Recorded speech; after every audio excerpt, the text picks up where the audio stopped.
Bismillah ar-Rahman ar-Rahim, wassalatu wassalamu ala ashrafil mursalin. Mes chers étudiants, on va voir dans ce chapitre donc le premier cas d'un système inférieur de liberté soumis à une excitation extérieure de type harmonique. On a dit que, après le chapitre 3, on a dit qu'on va essayer d'introduire la force d'excitation euh, pas à pas, de la plus simple. Euh, la plus simple, c'est mathématiquement parlant, jusqu'à arriver donc à une excitation quelconque P de T. On commencera donc par une excitation harmonique. On a vu donc un changement harmonique, c'est un changement simple de type sinus ou cosinus d'une façon générale. Donc là, on retrouve notre équation du mouvement général 1 milliseconde plus c point plus k est égal à p de t, où p de t est égal à 0, c'est-à-dire elle doit être de type cosinus ou sinus. Dans ce type de mouvement, le déplacement et la vitesse initiale sont connus, elles peuvent être nulles ou bien non nulles. Donc, pour la réponse, en général, c'est une réponse qui dépend de P de T, le plus souvent. Et comme c'est une équation différentielle avec second membre, il y a toujours une solution particulière et une solution complémentaire qu'il faut utiliser pour arriver à la solution totale. Et là, donc, on a une amplitude et une phase selon le spectre de l'excitation permanente et vibration libre si les deux conditions limites U0 et U.0 sont différents de 0. Voilà, donc un exemple type d'une fonction. Pardon, ça, c'est pas le déplacement, ça, c'est P de T. Désolé, donc, c'est pas un déplacement, c'est la fonction P de T qui varie dans le temps. C'est le cas d'une machinerie, d'un pont, de vibration ferroviaire, donc, et de vibration ferroviaire. Ça, c'est une fonction sinus, elle peut être du type cosinus. Donc, on commencera le premier cas où on va négliger l'amortissement, c'est-à-dire forcer non amorti avec une excitation de type P0 cosinus oméga t. S'il vous plaît, donc, ne faites pas la confusion et faites vraiment la différence entre grand oméga et le oméga 0 qu'on a l'habitude d'utiliser. Le grand oméga, c'est la pulsation de l'excitation, c'est-à-dire de la force P de T, alors que oméga 0, c'est la pulsation de la réponse du système, de la structure. Donc ça, c'est deux choses différentes. S'il vous plaît, donc ne faites pas la confusion entre les deux. Que j'ai dit pulsation, ça peut être période, ça peut être fréquence. Donc, comme j'ai dit, c'est une solution avec amortissement négligé et une force d'excitation de type P0 cosinus oméga t. Donc, ça sera une solution homogène plus une solution sans second membre. Donc, ça, c'est une solution, pardon, sans second membre, c'est homogène, une solution particulière de type, donc, M, une seconde P plus K, qui est égal à P0 cosinus oméga t. La première, on l'a déjà vu dans le chapitre 3, donc on parlait des système non amorti libre et on a trouvé donc une solution de type A cosinus oméga 0t plus B sinus oméga 0t. Et la deuxième, donc, on va prendre une solution particulière de la même forme que la fonction d'excitation pour pouvoir définir n'importe quelle valeur particulière. Donc, UP fait la solution. Donc, il suffit juste de déterminer grand U qui est l'amplitude de cette force, ce déplacement en permanence. Donc, en remplaçant si je remplace cette solution particulière dans l'équation du mouvement, donc ça va me donner ceci, donc sachant que U seconde, c'est la dérivée seconde de U et U point, c'est la dérivée première de U.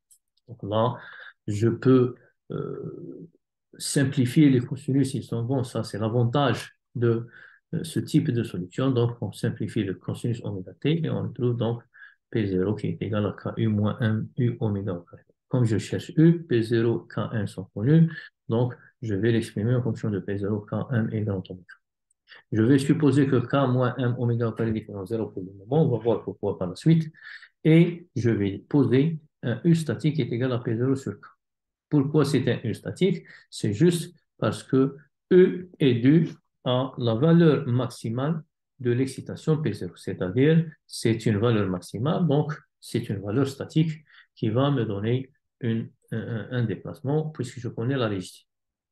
Donc j'exprime ce U statique en fonction de P0 sur K et je dis donc c'est égal à P0 sur K facteur de ce terme-là que j'essaie de le transformer pour le retrouver sous cette forme-là avec un R qui est égal à grand oméga sur oméga 0 qu'on appelle le rapport des fréquences, des pulsations par là. Donc vous voyez que E, qui est la valeur maximale du déplacement permanent. E, je le trouve ici, donc c'est la valeur maximale de UP, parce que c'est cosinus est égal à 1, qui est un déplacement dynamique, qui est lié donc à la valeur du déplacement statique par un coefficient, si vous voulez, 1 sur 1 moins 1 au carré. Donc vous voyez que généralement, donc, on exprime ce déplacement dynamique permanent maximal par rapport au déplacement statique par ce coefficient. Ce coefficient, on va le poser est égal à 1 sur 1 moins 1 au carré, qui va être égal à D, et on va l'appeler en général le coefficient d'amplification dynamique. Donc, c'est ce coefficient qui nous intéresse le plus, et vous allez rencontrer ce coefficient souvent dans vos calculs dynamiques, parce qu'il fait une relation entre un déplacement statique et un déplacement dynamique maximal. Ça, c'est très important parce que si vous prenez D fois U statique, c'est la valeur maximale de votre déplacement dynamique permanent. Et donc, vous voyez qu'il suffit de connaître U statique, de connaître D et retrouver la valeur maximale de votre déplacement dynamique permanent. Donc là, c'est très simple. Bien sûr, 1 sur 1 moins au carré, c'est une valeur de D qui est due à l'excitation P0 cosinus oméga t ou bien P0 sinus oméga t, et bien sûr pour un système non amorti. Donc si le R qui est égal à grand oméga, je rappelle, c'est le rapport des pulsations, c'est grand oméga sur oméga 0. Si le R est inférieur à 1, la réponse est en phase avec l'excitation. Si R est supérieur à 1, la réponse est en opposition de phase avec l'excitation. Et si R est égal à 1, c'est le phénomène de résonance. Donc, ainsi, si j'ai les deux solutions, je vais les sommer, la solution sans second membre et la solution particulière, et j'aurai ce type de solution, donc 4 9. Avec des conditions initiales quelconques, si je les remplace, bien sûr, je dois calculer la vitesse pour que je puisse remplacer. J'aurai deux équations, A, deux constantes A et B, que je peux facilement les déterminer. Donc, ceci, en les remplaçant, on aura la solution finale, 4.11 d'un système non amorti soumis à une excitation du type cosinus. Donc maintenant, si par simplicité les conditions initiales sont nulles, il suffit donc d'enlever les U0 et les U.0 et on aura donc un système du type U de t, donc qui est égal du statique facteur de cosinus grand oméga t moins cosinus oméga 0 t. Le d, c'est le coefficient d'amplification dynamique. Le U statique, c'est le déplacement dû à P0, donc c'est P0 sur K. Et le cosinus grand oméga t, c'est la réponse permanente liée à l'excitation. Cosinus oméga 0, c'est la réponse transitoire qui est liée à l'effet de vibration. Sachant que la réponse permanente, c'est la solution particulière, alors que la réponse transitoire, c'est la solution générale complémentaire. Donc là, on retrouve cette équation-là d'une façon générale. Donc on voit qu'en général, le système vibre à deux fréquences, une fréquence naturelle oméga 0 et une fréquence imposée par l'excitation grand oméga. Mais le plus souvent, la réponse transitoire, elle disparaît rapidement devant la réponse permanente et elle est presque négligée par rapport à la réponse permanente. Le plus souvent, donc, U de C est presque négligeable puisqu'elle disparaît rapidement et on aura à confondre généralement la réponse totale avec la réponse permanente. Donc, on le voit sur ce graphe-là. Vous voyez que la réponse transitoire en vert, elle a tendance à s'annuler rapidement, alors que la réponse transitoire, donc stationnaire, qui est la résistance permanente, elle est presque autour de la réponse totale, donc presque de la même manière que la réponse totale. C'est pour ça que le plus souvent en dynamique des structures, on confond ces réponses et on travaillera beaucoup plus par la réponse permanente, c'est largement suffisant. Donc là, cette réponse permanente, on a essayé donc de la tracer par rapport à son coefficient d'amplification dynamique. Donc, on a pris le coefficient d'amplification dynamique grand D par rapport à R et on a essayé de le tracer. Donc, c'est 1 sur 1 moins 1 au carré. Et on voit que pour R est égal à 1, c'est la résonance. Pour R est inférieur à 1, c'est-à-dire pour grand oméga très inférieur à oméga 0, donc on arrive à une valeur 1, donc c'est la valeur statique si vous voulez. Pour grand oméga très supérieur à oméga 0, c'est-à-dire R tend vers l'infini, donc le déplacement dynamique tend vers 0. Et bien sûr, ça c'est la résonance. R inférieur à 1, c'est en phase, R inférieur est en opposition de phase. Le deuxième cas, donc, c'est les réponses avec un amortissement différent de zéro. Et là, donc, on retrouve notre fameuse équation générale avec un second membre qui est égal à P0 cosinus oméga t. Donc, de la même manière, c'est une équation différentielle du second degré avec second membre. La solution sera une solution particulière et une solution homogène. Bien sûr, si vous vous rappelez au chapitre 3, on a dit que ce qui nous intéresse le plus dans ces systèmes amortissent, c'est lorsque l'amortissement est inférieur à 1, parce que j'ai dit en génie civil, en général, les amortissements sont de l'ordre ne dépassent pas les 20%, 0,2. Donc, de la même manière, donc, on a une solution complémentaire sans second membre et une solution particulière qui doit répondre à P0 au cosinus oméga t. La première, on l'a déjà vu dans le chapitre 3 et on a dit que la solution elle est du type exponentielle moins xi oméga 0 t à cosinus oméga t à t plus b sinus oméga à t. Et puis, la solution particulière, elle sera de même type que la fonction d'excitation, avec une valeur maximale ou bien une amplitude maximale égale à E. Il suffit juste de déterminer cette valeur maximale. Alpha est le déphasage entre la réponse permanente et la réponse d'excitation. Donc, quelles que soient les méthodes qu'on utilise pour calculer ce grand U, en général, donc, on utilise le plus souvent une méthode, donc une représentation vectorielle graphique dans le repère grand I, parce que les cosinus et sinus s'obtiennent par des angles de 90 degrés. Donc là, avec un UP qui est égal à U cosinus, je peux la dériver une fois pour obtenir la vitesse et la dériver deux fois pour obtenir l'accélération. Si elle est cosinus, sa première dérivée, c'est sinus, et sa deuxième dérivée, c'est cosinus. Donc, dans ce repère, le déplacement est défini par rapport à son déphasage, donc oméga t, ou bien son angle, donc oméga t moins alpha. Et puis, donc, P0, la fonction, elle est définie par rapport à grand oméga t, donc là, c'est grand oméga t. La perpendiculaire au déplacement, c'est la vitesse, et l'autre bout du déplacement, dans la continuité, c'est l'accélération. Donc, si maintenant je remplace mes valeurs de vitesse et d'accélération dans mon équation de mouvement, on obtient donc ce type d'équation que je peux facilement les représenter sur un graphe parce que si vous voulez, le déplacement qui est lié à la force d'excitation, donc c'est KU, donc on retrouve ce graphe-là, KU, avec un déphasage de oméga t moins phi, ce oméga t moins alpha, pardon. On aura donc à la perpendiculaire, parce que c'est un sinus, c'est U oméga, on le retrouve C U oméga, ici, et puis dans le sens de la masse, donc c'est dans le sens de l'accélération si vous voulez, avec un cosinus, on aura donc un retour de M U oméga au carré. Tout ça vont équilibrer la force P0 qui est définie avec un angle de oméga t. Donc P0 c'est en rouge avec un angle oméga t. Donc là, avec ces géométries, c'est facile de tirer par exemple P0. On a le triangle, donc ce triangle-là, on retrouve P0 au carré qui est égal à ceci au carré plus ceci au carré. Et bien sûr, tangente alpha ici, on le retrouve ceci sur ceci.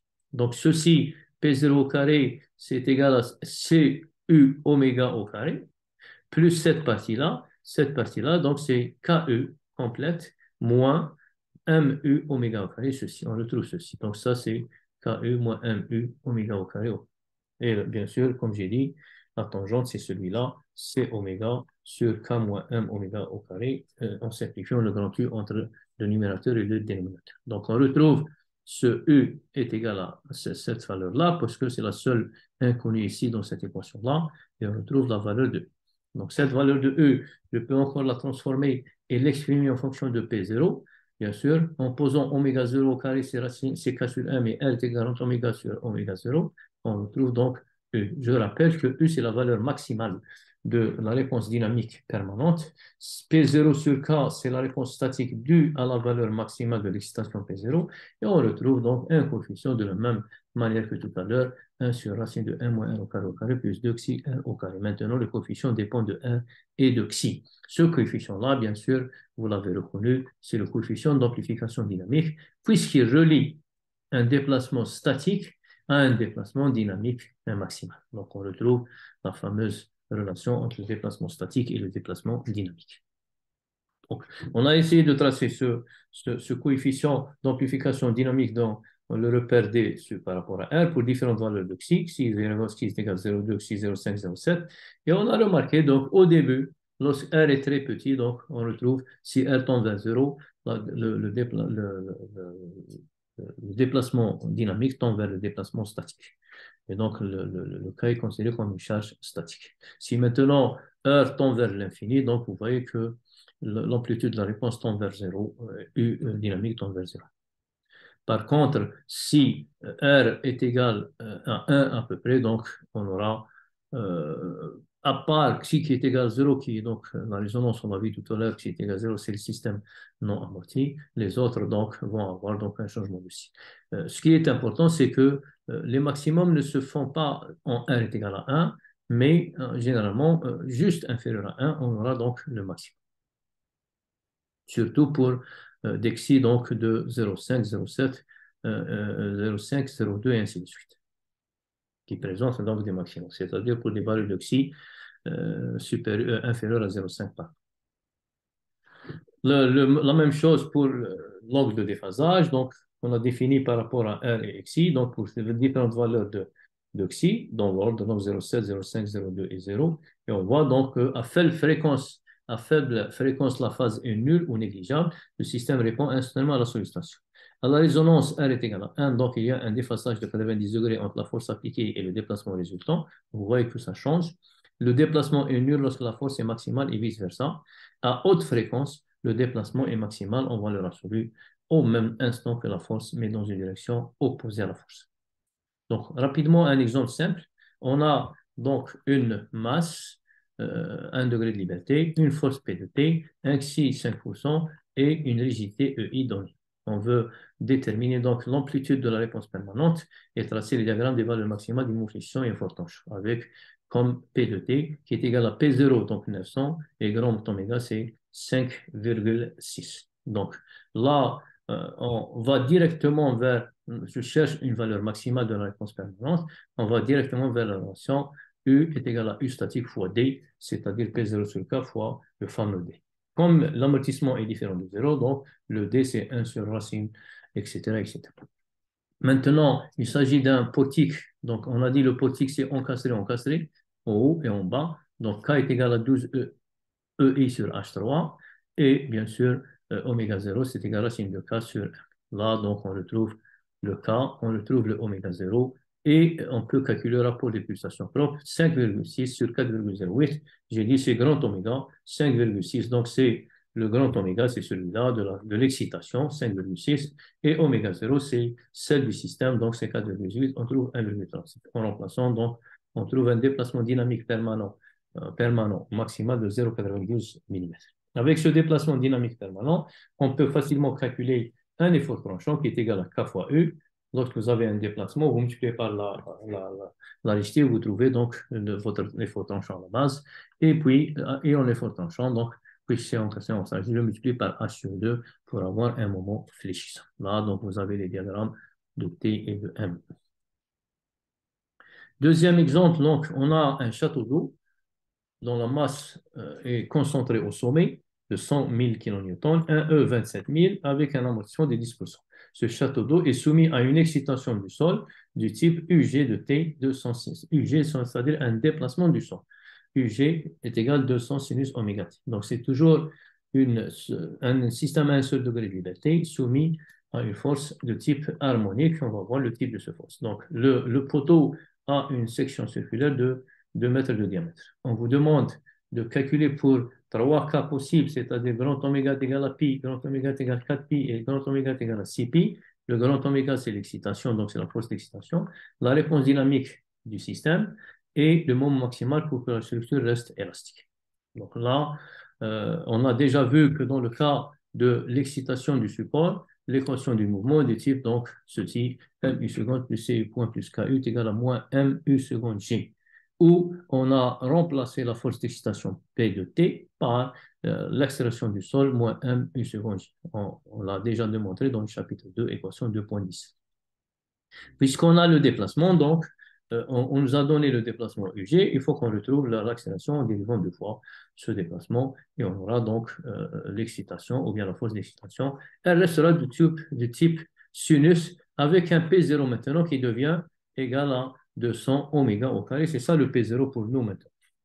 Donc là, on s'intéresse à la réponse permanente, comme j'ai dit tout à l'heure, puisqu'on va simplifier la réponse transitoire et on va voir que le déplacement maximal, en général, c'est le déplacement dû à une excitation statique, c'est-à-dire à P0, notre fameux P0 multiplié par D.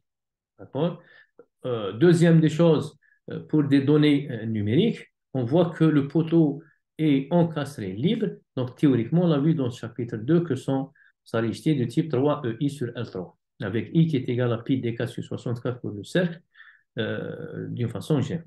Une petite remarque, en général, on pratique, hein, ce n'est pas quelque chose de théorique, on pratique, le I doit être réduit de 50% parce que pendant l'action du séisme, il y a apparition de fissures d'où I diminue. Ça, c'est juste une note en cas où vous travaillez dans la théorie de fissuration. Donc, pour nous, donc, on reste dans le cas idéal où I ne change pas. Donc là, avec les valeurs numériques, on peut retrouver le K. Donc, on peut retrouver le oméga 0 qui est égal à 25,22. Ce oméga 0 va nous permettre de calculer le R à chaque fois. Donc, pour le premier cas, oméga est égal à pi. R, c'est 0,25, donc c'est inférieur à 1. C'est sous-amorti. Donc, ça, c'est xi qui était inférieur le déterminant, le discriminant est inférieur donc à 0 si vous voulez, et l'angle donc est égal à 1,45 degrés. Donc là, on retrouve U de t, c'est égal à UP de t, donc c'est toujours la partie statique multipliée par d. Donc ça, c'est la valeur maximale, et on retrouvera donc une équation de type 0,20315 sinus 180t moins 1,45 degrés. Donc là, le 180 d'où vient, donc c'est une conversion de degrés, puisqu'ici j'ai 1 degré, donc il faut faire attention à chaque fois, même dans vos calculatrices, donc il faut faire attention à chaque fois, soit vous travaillez en degrés, soit vous travaillez en radian. Le plus souvent, on travaille en radian, donc puisqu'on utilise oméga 0 comme étant radian par seconde.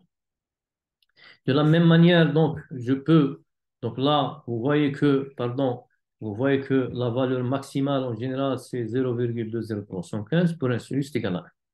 Donc, le deuxième cas, c'est lorsque oméga est égal à 4pi. Et là, donc, R est toujours inférieur à 1 avec 0,5. On retrouve donc une valeur donc, de 0,0656 sinus. Donc là, de la même manière, la valeur maximale est de 0,0656 mètres. Enfin, donc, pour R est égal à 6pi, donc c'est toujours inférieur à 1, donc on retrouve 0,2394 mètres. Donc, si on veut vraiment représenter ça graphiquement, pour le cas 1, donc on voit que la force, le déplacement, donc en général, est de 0, ça c'est en millimètres, donc c'est 3,15 millimètres à peu près, hein, donc il se retrouve vraiment à quelque chose de bas en bas ici. Alors que en noir pointillé, c'est le déplacement donc on a imposé, si vous voulez, la force le déplacement de la base, c'est ceci. C'est 200 mm maximum. C'est pour ça qu'on essaie de comparer donc ce qu'on a trouvé U avec le U de la base. Donc, vous voyez que c'est très lourd.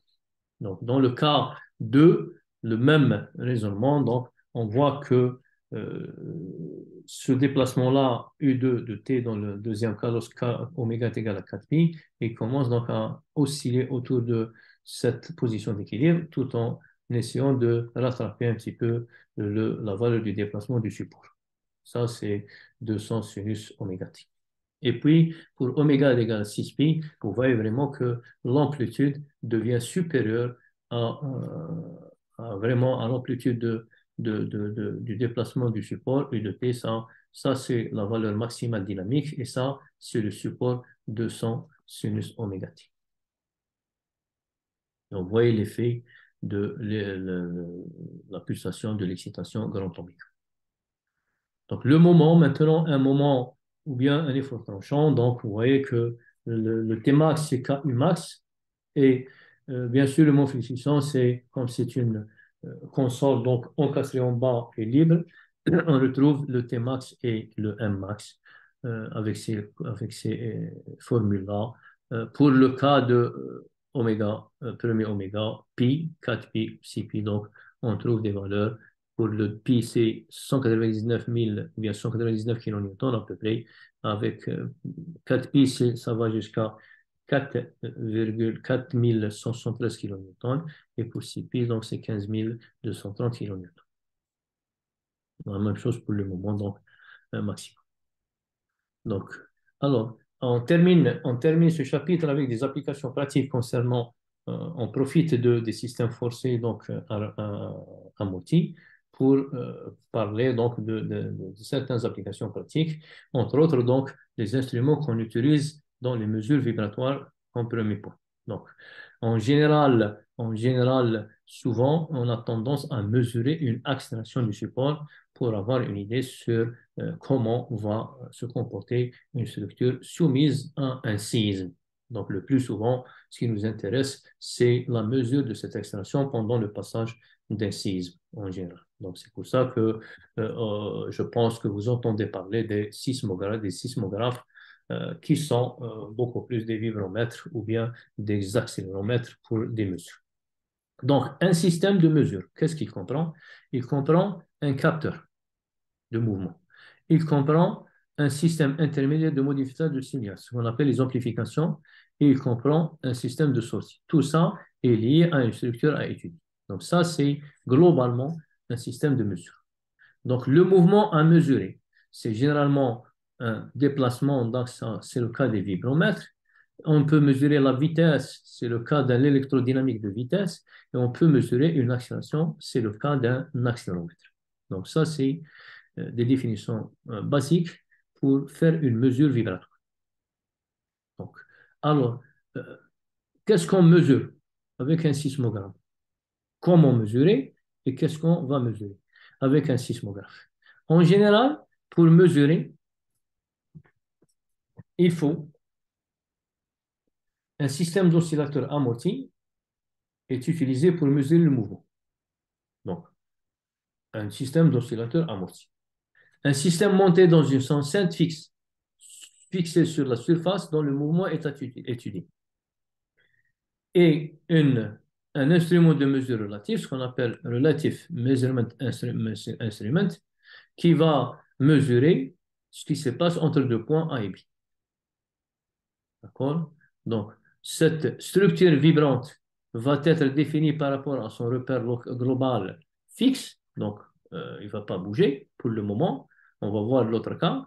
Et puis, donc, on va essayer de mesurer. Bien sûr, il y a un repère global, donc U de T, pardon, un repère U de T, donc de la structure. Et on va voir ce qui se passe entre le repère local et le repère global, donc le repère relatif. Euh, Bien sûr, tout ça pour dire qu'on se retrouve dans une forme de ce type où W, bien sûr, va constituer ce mouvement-là entre le Z et le U, et on va retrouver donc une excitation du support de type accélération qui est égale à moins mz sur 1. Le mouvement est considéré comme harmonique en considérant un déplacement de type cosinus multiplié par Z. Donc, c'est ça ce qu'on mesure. En général, on mesure ce qui se passe entre A et B. Donc, premièrement, cas de l'accéléromètre, c'est-à-dire le cas de l'accéléromètre, on mesure de l'accélération. D'une façon donc, générale, on va mesurer une accélération. Donc là, on a l'équation du mouvement, pardon,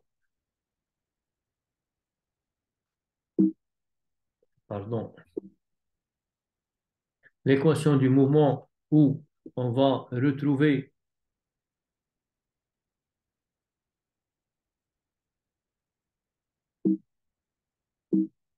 pardon,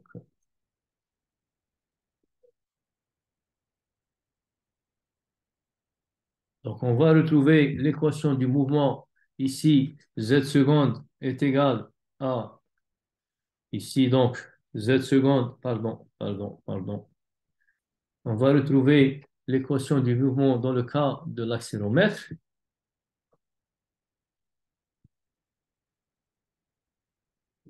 Pardon, donc l'accéléromètre, on était là, on mesure donc Z. Donc le mouvement est défini par son accélération du support, cette accélération du support. Donc c'est le support qui va être soumis à une accélération et on a vu qu'il suffit de remplacer la force d'excitation par une valeur de mz seconde.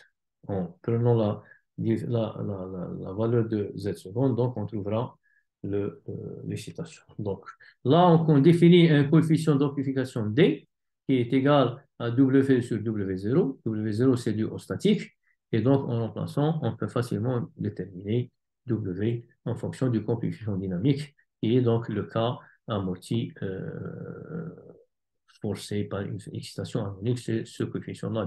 Donc, on retrouve l'amplitude maximale du mouvement relatif, ce qu'on cherche, l'amplitude maximale de l'accélération du support, donc celle-là, et on peut retrouver facilement le W. Donc, il est utile de choisir l'intervalle de fréquence opérationnelle dans lequel D reste constant. Donc, ça, c'est très important. Et on va essayer donc de définir pour certaines valeurs de xi. Donc, par exemple, pour xi est égal à 0,7, bien sûr, on trace les graphes. Et pour xi est égal à 0,7 et R compris entre 0 et 0,6, donc c'est cette partie-là, en rouge, on a à peu près D est égal à 1. Donc là, on peut prendre à peu près D est égal à 1. Donc, si D est égal à 1, on remplace, on aura donc la valeur de W. La réponse indiquée par l'instrument sera directement proportionnelle à l'accélération pour des fréquences allant jusqu'à 60% de la fréquence naturelle de l'instrument. L'instrument, s'il est convenant amorti, donc c'est-à-dire à 0,7, il fera un bon accéléromètre pour des fréquences relativement faibles. Enfin, on peut élargir son domaine d'application en augmentant dans les deux du ressort. Le cas du vibromètre, c'est pour calculer le déplacement. Donc, on a un Z de T au lieu d'un Z seconde et on a donc un déplacement du support, par exemple, ceci. Donc là, on prend le type harmonique toujours et de la même manière, donc on peut définir là, à partir du rapport de confliction dynamique entre la valeur maximale dynamique et la valeur statique équivalente. Donc, on peut retrouver la valeur du déplacement dynamique maximal Z R au carré. Là, donc, toujours en utilisant le coefficient d'amplification dynamique. Donc, en reportant ça sur un graphe, on voit que le graphe R au carré D en fonction de D, on voit que pour des valeurs de 0,5 à peu près, et R supérieur à 1, on va dire que R au carré D, c'est à peu près l'unité. Donc, là, c'est vraiment à peu près 1. On retrouve donc R très supérieur à 1. Donc, avec C est égal à 0,5, on retrouve à peu près cette valeur-là, donc qui est égale à peu près à 1. R au carré D est égal à 1, ce qui me donne donc W est égal à 7.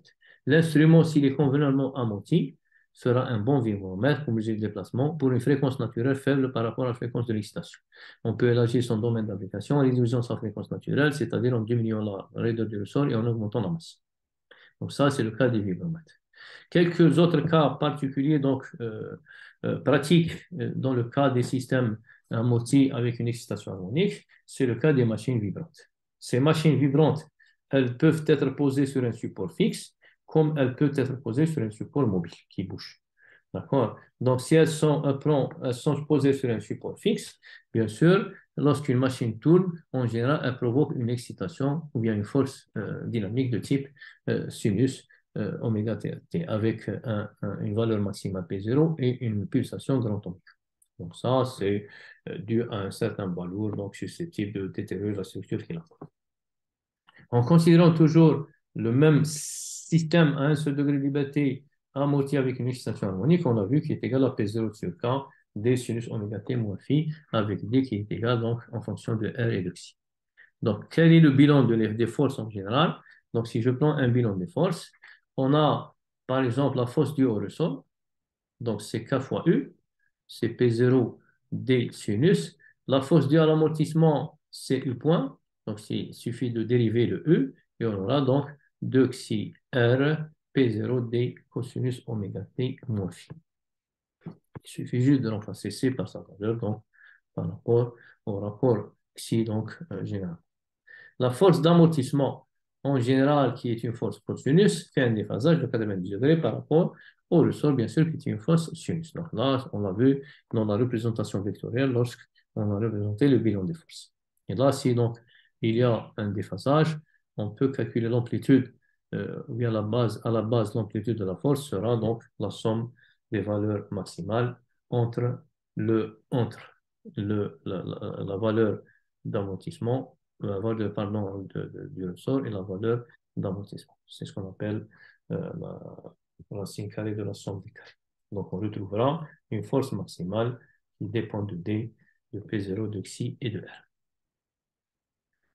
Deuxième type de machine, c'est une machine donc, où le support, toujours dans le support fixe, on parle en général de ce que va transmettre la machine à la masse. Ça, c'est très important. Certains, par abus ils utilisent le mot transmissibilité, mais en général, on parle de transmittance. La transmittance, c'est quoi?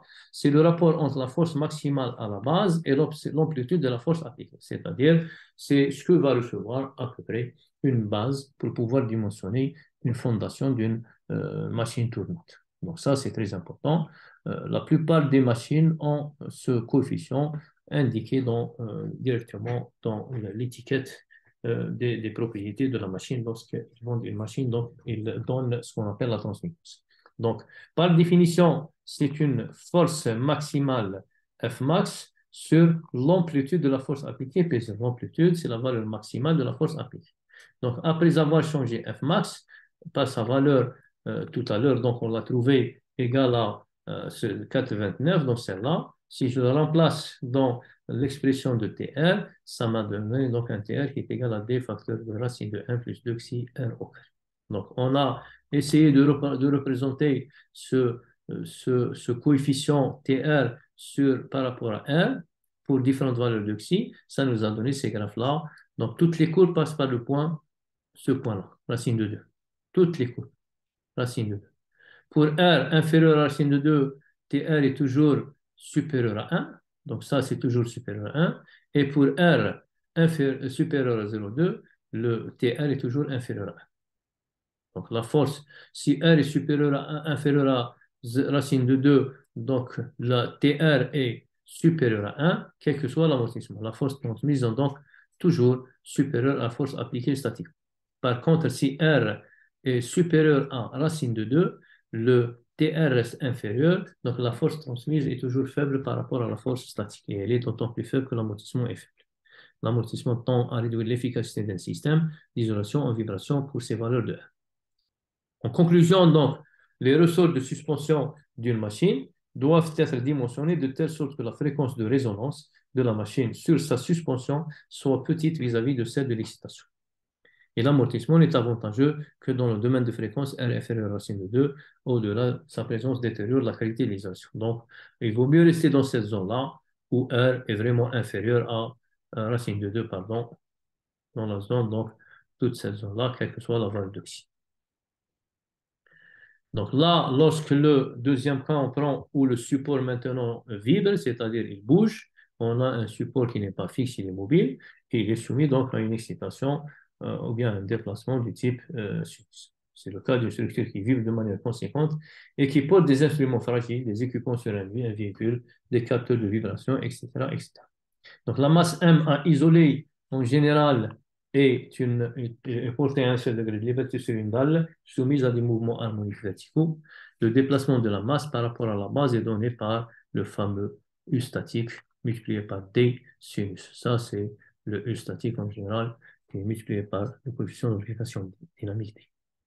En ajoutant vectoriellement le mouvement de la base, on peut facilement montrer que le mouvement total de la masse est égal à U total, qui est égal à UG0D, racine de 1 plus 2 xi R au carré sinus. Donc ça, c'est la valeur maximale de votre déplacement dynamique, qui est toujours un D multiplié par une valeur statique. Donc la transmittance, comme on l'a vu, c'est la valeur maximale. Donc c'est celle-là, U sur, si vous voulez, U de G0. Ça, c'est pas une multiplication, hein, c'est un indice. Ça, c'est la valeur maximale UG0D, racine de 1 plus 2 xi R au carré sur UG0. On simplifie, on trouvera donc cette valeur-là, 4,31, qui est donc la même que la formule de tout à l'heure, 4,30. Vous voyez, donc c'est exactement la même chose lorsqu'on a parlé du support fixe. Donc là, on est passé d'une valeur maximale donc à la base à une valeur statique F0. Le plus souvent, on s'intéresse à l'efficacité d'un système d'isolation plutôt qu'à sa transmittance. Donc l'efficacité, c'est quoi? C'est 1 moins la transmittance, c'est le complément de la transmittance. Maintenant, pour terminer, on va voir comment mesurer un amortissement. Je vous ai dit qu'en général, l'amortissement, c'est la partie complexe de la dynamique des structures et c'est souvent en mesure. Donc, le plus souvent, un méca sont déterminés facilement, par exemple, par des considérations physiques simples, alors que C reste complexe à définir et on a souvent recours aux méthodes expérimentales. On a déjà vu un exemple de calcul lorsqu'on a parlé du décrément logarithmique et on a dit que si on connaît deux amplitudes consécutives, on peut facilement déterminer donc le logarithme du rapport de ces deux amplitudes consécutives qui est lié donc au coefficient d'amplification, d'amortissement xi. On peut facilement déterminer le coefficient d'amortissement xi. Il existe d'autres méthodes telles que, donc là, c'est déjà vu, ce qu'on appelle l'amplification résonante, la deuxième méthode, la méthode de la demi-puissance, largeur de bande, déperdition d'énergie par cycle, essai de résonance. Donc ça, c'est des méthodes qui sont utilisées en général pour calculer l'amortissement. Donc on va passer rapidement. Pour plus de détails sur ces méthodes-là, parce que ce n'est pas le but de ce cours, pour plus de détails sur ces méthodes-là, vous pouvez consulter n'importe quelle référence spécialisée en dynamique des structures. Donc, on va rapidement passer par ces méthodes pour avoir une idée sur le principe de fonctionnement. On commencera par la méthode d'amplification résonante. Comme j'ai dit, on a déjà vu la méthode du décrément logarithmique. Maintenant, la méthode d'amplification résonante. Donc, on va revenir à la définition du coefficient d'amplification dynamique dans le cas d'un système amorti soumis à une excitation harmonique. Et on va voir que à la résonance, on a R est égal à 1, grand oméga est égal à oméga 0 pour dxi est égal à 0 si vous voulez. D'où, si je prends R et je remplace R est égal à 1, on retrouve D est égal à 1 sur 2 xi, d'où le xi est égal à 1 sur 2t.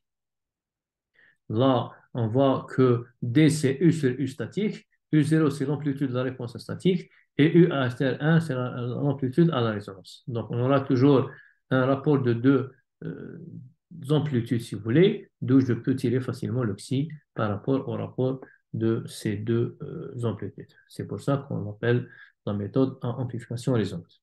Donc, il suffit de mesurer les amplitudes des déplacements relatifs et calculer xi. Cependant, la mesure de ces des déplacements statiques peut poser problème, car la plupart des dispositifs capables de produire le changement ne peuvent opérer en fréquence nulle, le cas statique. Deuxième méthode, c'est la méthode de la demi-puissance, ce qu'on appelle la méthode de largeur de bande.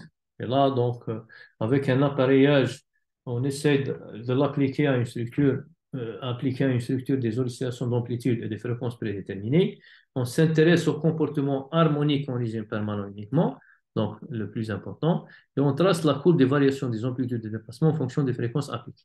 Donc, à chaque fois il y a une fréquence appliquée, on l'a fait dans un exemple lorsqu'on a parlé de changement oméga qui est égal à pi, 4pi et 6pi, et on va essayer de calculer le coefficient d'amplification dynamique pour ces cas-là. Donc, on s'intéresse aux fréquences avant et après résonance, donc on va rester à peu près dans cette partie-là, et on va voir donc comment se comporter le coefficient d'amplification dynamique. L'amplitude de la réponse, donc pour lesquelles l'amplitude de la réponse est racine de 2 sur 2 fois l'amplitude de résonance. On les appelle les fréquences à demi-puissance, oméga 1 et oméga 2, donc on reste dans ce domaine-là d'une façon générale. Donc ça, c'est là où c'est Umax sur racine de 2. Donc on s'intéresse à l'intersection de la courbe, de cette courbe avec la valeur Umax sur racine de 2 généralement. Bien sûr, Umax, c'est U0 sur 2. Donc les deux valeurs qui sont à l'intersection avec la courbe, on les appelle donc la demi-puissance.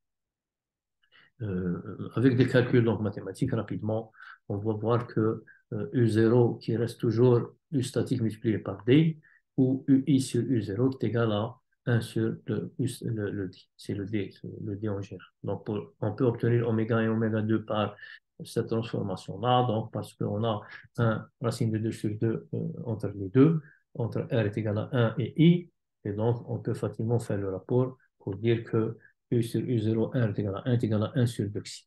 En remplaçant dans l'équation de base, donc on va retrouver une formule en RI, donc en général du quatrième degré, mais réellement sont donc du second degré. En calculant les racines, on va trouver donc 1 moins 2 xi au carré plus ou moins 2 xi, racine de 1 plus xi au carré. Donc le déterminant positif, deux valeurs, on trouve deux valeurs donc de façon générale. Si xi est très petit, donc on va négliger les xi au carré, donc là ça va partir de CD 0 et on trouve donc Ri qui est égal à 1 plus ou moins 2 xi en général, donc ça c'est la valeur de R au carré. Donc on peut prendre deux valeurs, R 1 moins 2 xi ou bien 1 plus 2 xi, d'une façon générale, la racine carrée. En le développant en série, on néglige toujours les valeurs donc en xi, en xi supérieur, donc de degré supérieur. On retrouvera à peu près donc 1 moins 1 demi par 2 xi ou bien 1 plus 1 demi par 2 xi qui est 1 moins xi ou bien 1 plus xi. Donc si on fait le rapport des deux rapports, la différence des deux rapports R de moins 1, on trouve donc les deux xi qu'on peut facilement calculer xi. Donc, R, c'est grand oméga sur oméga 0. Ça peut être grand oméga 1 sur oméga 0. Et R2, c'est grand oméga 2 sur oméga 0. C'est pour ça qu'on dit la différence, la largeur de la bande ou bien la demi-puissance. Donc, en conclusion, pour cette procédure, pour déterminer la fréquence naturelle du système insoluble de liberté, c'est le oméga 0. Déterminer les points sur la courbe de réponse en fréquence dont l'amplitude égale à la racine de 2 sur 1, 2 U1. Donc, c'est-à-dire déterminer oméga 1 et oméga 2 sur les graphes, et puis calculer R1 qui est égal à grand oméga 1 sur oméga 0, R2 qui est grand oméga 2 sur oméga 0, et faire donc la différence R2 moins R1 sur 2 qui est égal à 1 demi de oméga 2 moins oméga 1 sur oméga 0. Cette méthode exige un tracé précis de la courbe en voisinage de leçon. Donc, vous voyez que vraiment, il faut que ça soit très précis ici pour avoir les deux points oméga 1 et oméga 2. Voilà, je pense qu'on termine avec la méthode de la déperdition d'énergie par cycle. Là, c'est vraiment très rapidement, donc on va essayer de voir le procédé. Ce procédé consiste à obtenir la résonance en ajustant la fréquence d'entrée jusqu'à ce que le déphasage entre l'excitation et la réponse atteigne 90 degrés. On aura un équilibre parfait entre le chargement et la force d'amortissement, donc puisqu'il y a un déphasage de 90 degrés, dont le graphe est donné donc par amortissement en fonction du déplacement. Donc celui-là, c'est un graphe énergétique. Pour un amortissement de type visqueux, la courbe est une ellipse en pointillé, donc c'est beaucoup plus l'ellipse. On aura alors un C qui est égal à la force d'amortissement maximale sur la vitesse maximale.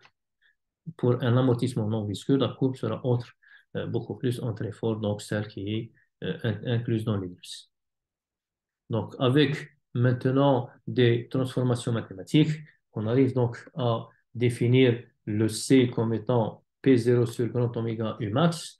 Et puis, à partir de ça, on calcule une énergie due à l'amortissement. L'énergie, c'est l'intégrale donc, de FA du. Comme FA, c'est CU point, donc c'est CU point, U point dt, parce que du est égal à U point dt. Donc, on retrouve une énergie dissipé par l'amortissement de type pi c oméga u max au carré, qui est égal à l'énergie dissipée par le système ED, d'où on peut tirer C. Donc C équivalent, ou bien C est égal à ED sur l'énergie dissipée par l'amortissement. Cette méthode est valable pour les cycles de sollicitation, dans l'amplitude faible à modérée. Elle est inappropriée pour une amplitude de déformation importante. Les mécanismes de dissipation ont pour origine des déformations plastiques du système très différentes d'une dissipation visqueuse. Donc là, on retrouve le C, si vous voulez, amortissement équivalent. Il est plus commode d'utiliser le C critique au lieu de C équivalent par le fameux coefficient donc, d'amortissement xi. Donc, si je remplace, on aura donc le C critique calculé. En chargeant le système à vitesse très lente, on s'approche du système statique et donc on peut facilement mesurer la rigidité. On obtient le diagramme linéaire, comme on le voit ici, donc F du ressort ou bien de la rigidité par rapport au déplacement. Donc, en se plaçant dans la résonance, lorsque R est égal à 1, grand oméga est égal à oméga 0, on aura donc la surface de cette courbe, c'est 1 demi de K U seconde carré qui me donne une énergie, donc, et je peux tirer K par rapport à cette énergie. Donc, si j'ai K, si j'ai en général ES, donc là, je peux facilement calculer Xi qui est égal à ED sur 4 pi ES qui sera indépendant de oméga. Voilà, donc je pense que je suis allé un peu très rapidement. Le temps j'ai dépassé le temps alloué. J'ai dit que pour plus de détails, il faut revenir aux références spécialisées dans ce domaine-là de calcul d'amortissement. Donc voilà, cela fera la fin du chapitre 4. Et là, on a touché à une seule excitation, un seul type d'excitation, c'est l'excitation harmonique de type sinus ou cosinus. Le prochain chapitre, donc, on va voir ce que c'est une réponse d'un système insular à une excitation périodique impulsif ou bien en échelon. Voilà, je vous remercie. Donc, je vous retrouve sur la prochaine vidéo. Merci.